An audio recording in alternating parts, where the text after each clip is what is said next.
If you love decorating on a budget, then you will love these kitchen-inspired DIY decor ideas under $5.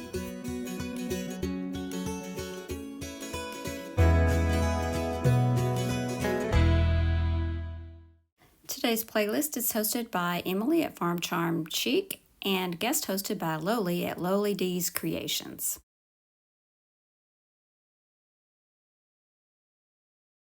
This recipe art piece I found in a local store here in Louisiana, and I thought I would try my hand at making something similar.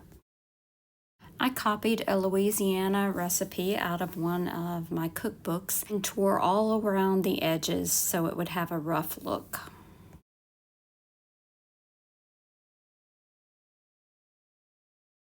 Of course, my copy paper was white, so I'm going to use some instant coffee mixed with water, and I'm going to spray that onto the paper so that I can make it a little bit more aged. I'm even taking some coffee granules and sprinkling that on top as well. I added a little bit more water and then I let it dry overnight.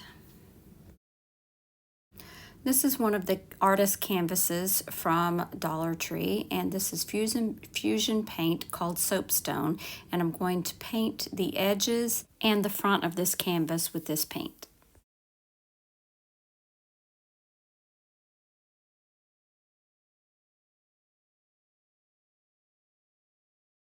Once the paint is dry, I'm going to be using some Mod Podge, and I'm going to Mod Podge my recipe onto the canvas. I did make my recipe a little bit smaller than the canvas because I wanted that gray color to show around the edges. And I also went ahead and added Mod Podge to the whole front of the canvas because I wanted it to have all the same look and the same finish. I knew with the rough edges of the paper I wouldn't really be able to stay in the line, so to speak, so I went ahead and used it on the entire part of the canvas so that if anything looked a little glossy, it would all look the same. Next, I know this is really blurry and I apologize, I don't know why, but I cut out the shape of Louisiana and I traced it onto my canvas. And then I used some modeling paste and I tried to color it with gold, and of course that did not work, but it's okay, it's going to turn out okay anyway. And I used that modeling paste and I just filled in that shape of Louisiana. When I was finished, I decided it didn't have enough texture, so I went back over it with just some regular modeling paste that I hadn't painted. Now I'm going to take some gold leafing and I'm just going to paint that all over that textured shape. You do want to wait till your modeling paste dries before you try to paint it. And of course the gold leafing I had on hand, so I'm not really counting that into my cost. You could also use rub and buff. And that is all this little project took. I had everything on hand for this project, but there are lots of substitutions that you could make for each of these things, and it would still be under $5.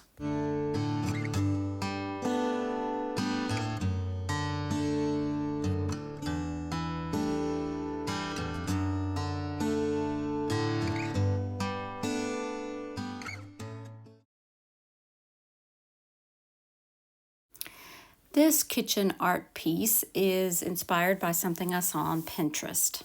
So I wanted to look for vintage silverware, but I couldn't find any at a price that I wanted to pay. So I thought, well, I'm a crafter, let's just make some. So I'm using these wood utensils from Dollar Tree, and these are some molds that I had made with resin from some of my IOD trimmings molds that I did not use. So I'm cutting them apart and I'm going to use pieces of them to decorate my utensils.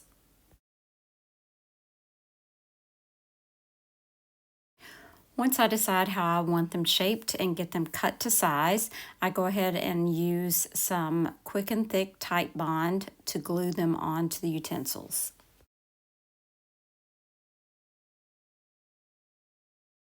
I let these dry overnight and then I painted them with Waverly Silver Lining.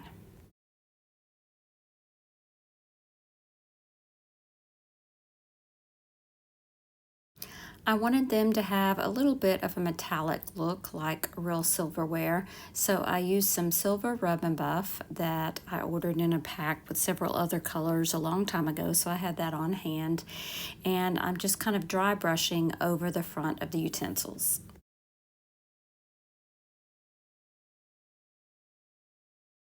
I also wanted them to have kind of a tarnished look, so I'm using some of DIY's black wax and I'm just dry brushing that all over the utensils. I am trying to get down into some of those little crevices though, because I do want that black wax down in there.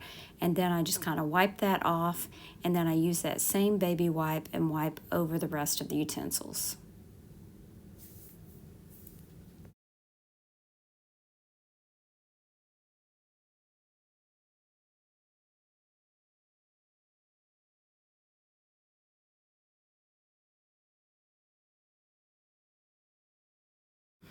I decided to take one more little step here, and I used some clear wax to wipe onto my utensils so that I can use some dark wax on top of that.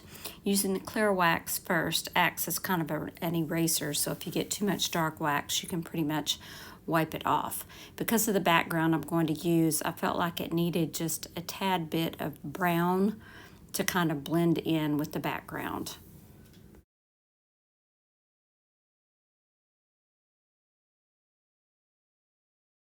For my background, I'm using one of these burlap canvases from Dollar Tree and a mat that I removed from a Dollar Tree frame.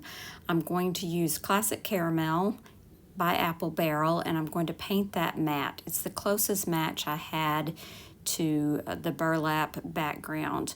It looks gold here, but it's not. It's just a flat color. It's my lights that's making that kind of shiny.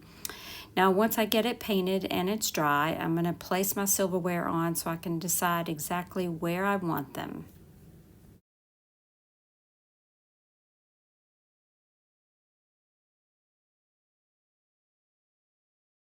I used hot glue to attach the mat to the canvas, and I just put a line along the bottom and the top.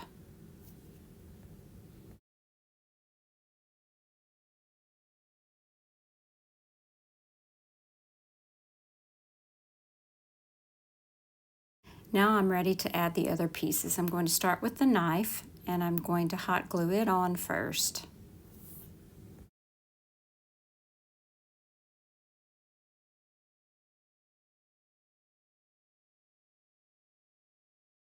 I'm going to cross the fork over to the left, and I'm going to add some hot glue to the middle where it touches the knife, but also to the top of the fork where it actually touches the canvas. The only place that the spoon will actually touch is onto the fork, so I'm going to add enough hot glue there that it will hold steady in place.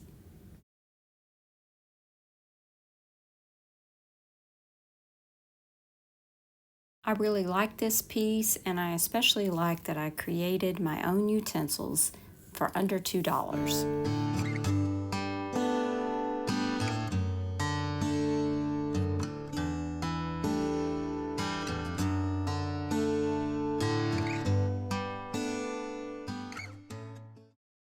The next piece is inspired by this vintage spoon rack.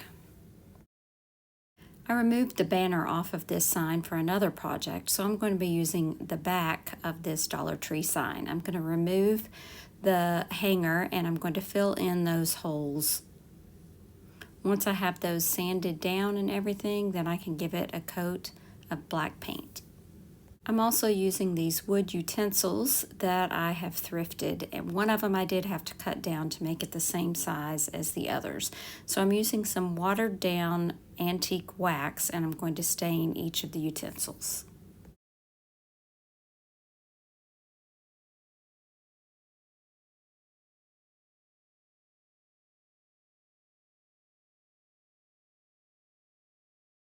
Once these are stained, I can set them aside to dry, and I'm going to be taking this Dollar Tree crate and I'm going to give it a coat of black chalk paint. I'm painting the inside and the outside except for the very back because that will not show.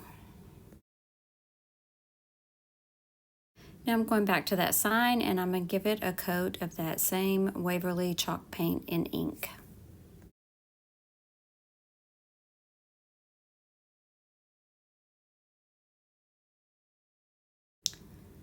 These are tumbling tower blocks that I've cut in half, and I'm actually only going to be using 2 of them, and then I'm going to be using 2 whole tumbling tower blocks, but they will all get a coat of black chalk paint. Once I placed my utensils up here with those little tumbling tower blocks cut in half, I decided the utensils were too close together. So this is when I decided to make the 2 inner blocks be full blocks. So I took those out and added in 2 full blocks.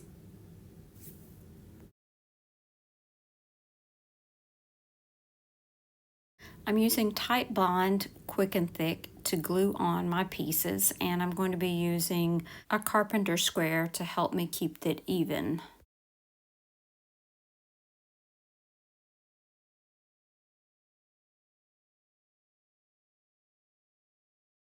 I'm dry fitting my utensils in the little spoon rack so that I know exactly where I want to glue on my crate.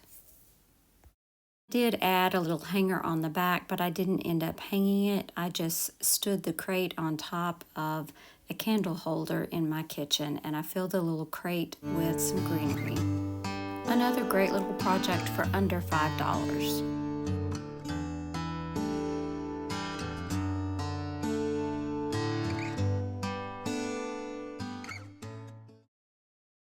I keep seeing these Ziploc holders on Amazon, and I really wanted one, but I don't want to pay that much for them, so I'm creating my own. I was so excited to find this at Dollar Tree in the Dollar Tree Plus section.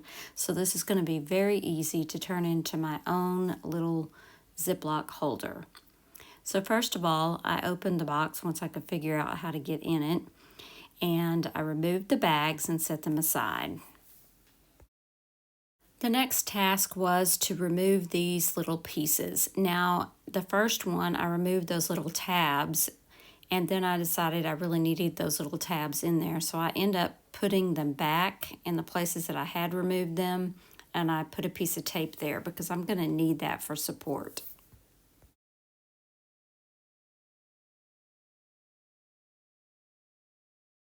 Dollar Tree has lots of peel and stick wallpaper, and I chose some of the new patterns that are out, and I did need 2 of them for this project.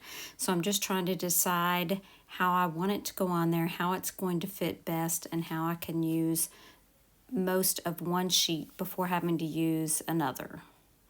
And to be completely transparent, this project is actually a $7 project because I did buy the wallpaper.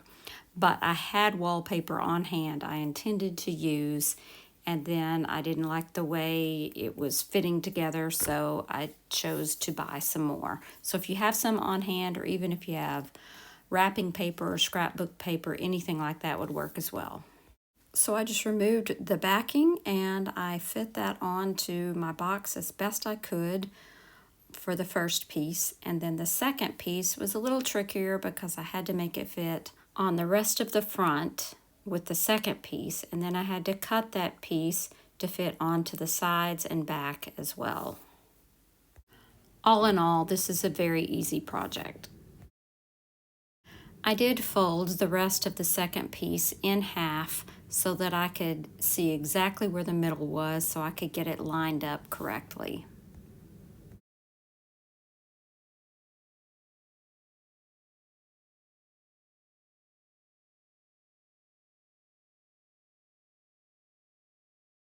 I continued to fold up those sides so that they would cover what was remaining, and then I just tucked the rest inside the box.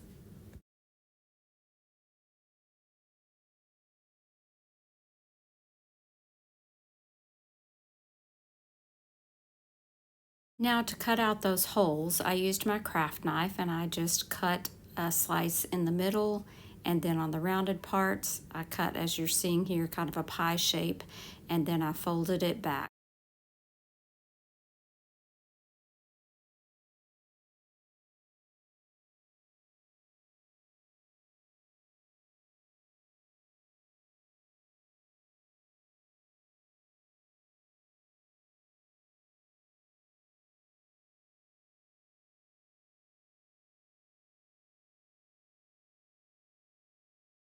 And now we can add our little Ziplocs back into the container.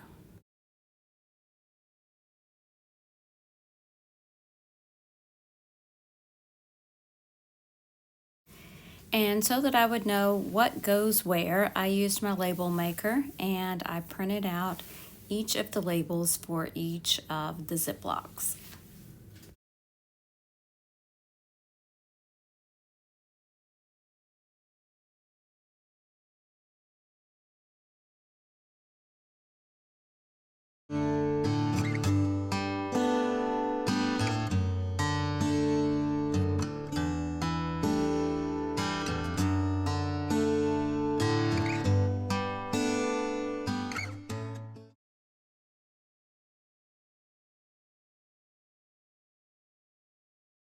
I was inspired by this family recipe storage box, and I'm going to be using one of these book boxes from Halloween from the Dollar Tree. And I'm going to give the front, the spine, and the back a coat of white chalk paint.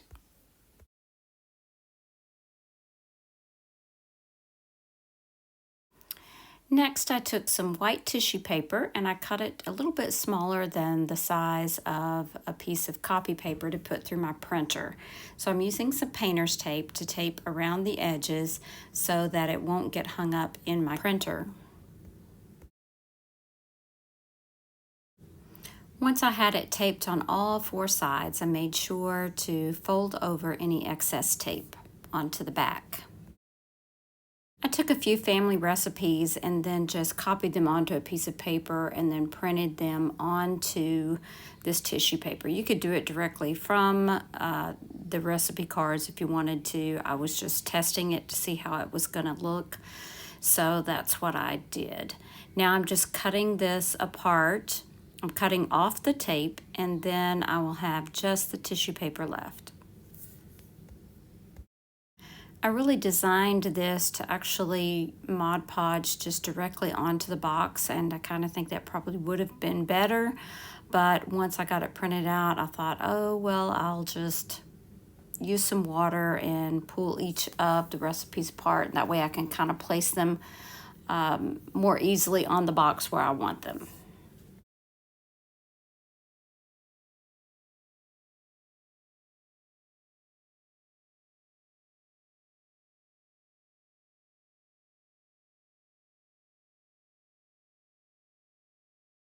Because I wanted this box to have an aged look, I did use the antique Mod Podge. And I'm just going to place that down onto my box and then place my recipes in random places. Actually, it's not really random because I do want to add the word recipes to the top of the box and also on the spine.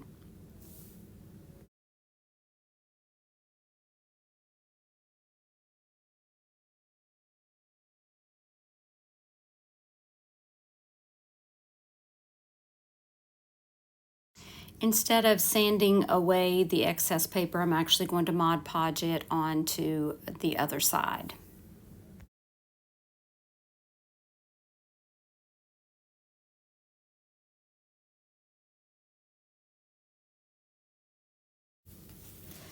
Now I'm going to be using some of IOD's Apothecary label stamps, and I'm stamping recipes onto the spine of the book. And this is when I realized I had done it backwards. So what is actually the back of the book now should have been the front. But I just went with it. It will still serve the same function. It will still hold recipes.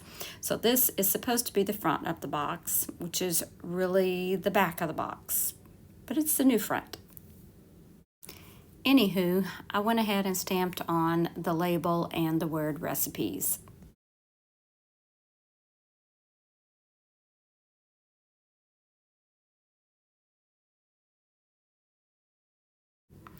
Now, even though it is backwards, it will still hold recipes, and I will probably use it more as a decorative piece anyway and stand it up on its end. A $1 recipe box. If you don't mind, I would love for you to leave me a comment below and let me know what was your favorite kitchen decor idea today. I have Emily's and Loli's channels in the description box below along with the playlist. Be sure and check them out. And here's another video I think you might like. Thanks so much for watching. Remember to share the chic. Bye now.